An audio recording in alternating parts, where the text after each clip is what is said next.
Hey guys, so welcome to another Silhouette Sunday video. Last week's video was about cut by line color, and I got a couple of questions and a couple of emails asking if I could do a project using the cut by line color so you had a better idea of what it does. So I've created this card. It's a quick one-layer card, and it'll be available on my blog for download, and I'll put the link down below. But just note that it's going to be a Studio 3 file, so if you're using a previous version of Silhouette Studio, it's not going to work for you. You have to have the current version of Silhouette Studio. So I'm going to go ahead and get started. You can see I have the card open on my cutting mat, and it's all grouped together. So I'm going to right click, and I'm going to go to ungroup, and you can see I have these gray boxes around all these different objects. And normally I could stop there, but I'm actually going to ungroup this little heart in the center here so that it will cut the little heart in the middle. So this is joined together. So I'm going to click ungroup again, and now I can select this heart. So now I'm going to go in and start changing my line colors for different things.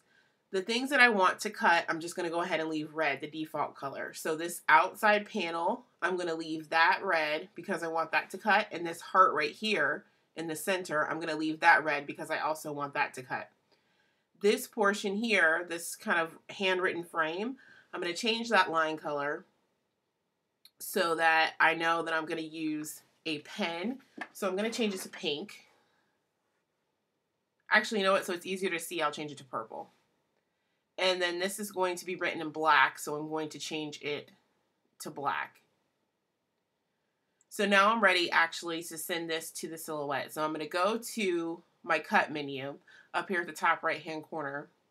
So right now you can see this radial button is on standard, and I'm going to change it to advanced because I'm going to cut my line color. So the first thing I'm actually going to do is select just the red. So you can see this portion is bolded, and I'm going to go ahead and do my cut. So I'm going to change my settings to actual cardstock, and I'm going to send it to the Silhouette.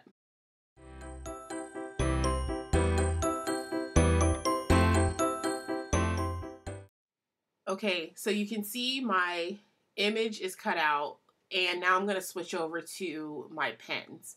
So I'm going to go back to my cut settings menu, and I'm going to uncheck the red now because I'm done cutting, and I'm going to select the purple, and I'm going to insert the pen tool into the Silhouette and write the small little frame around the outside and the heart image. So this is going to be that purple scribbly part.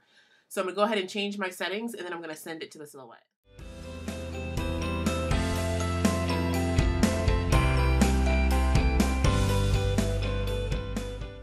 My pink portion is written in glitter pen, I'm going to go back to that same menu again, and now I'm going to uncheck the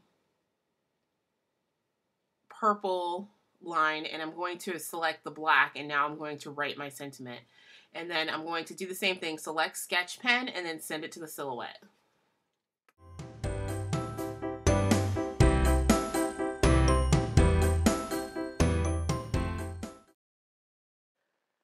I removed the card from the carrier sheet, and I went ahead and scored it using my scoreboard and folded it. And I decided that I wanted that heart to have a pop of color, even though initially it was just going to be a cutout. So I used a circle punch to punch out a small piece of purple cardstock, and I used my Wink of Stella to color it in. And I just applied it with some liquid Tombow Mono Multi-Adhesive. Man, try saying that 3 times fast. But anyways, I just went ahead and applied that, and then I decided that I didn't like that purple circle just kind of floating there, so I covered the whole back panel with a piece of purple cardstock. And that way it kind of gives me a place to write, and then my husband a place to write, depending on who we send this card to for Valentine's Day, because it'll probably go to one of our grandparents. So anyways, here's a look at the final product, and thanks for watching.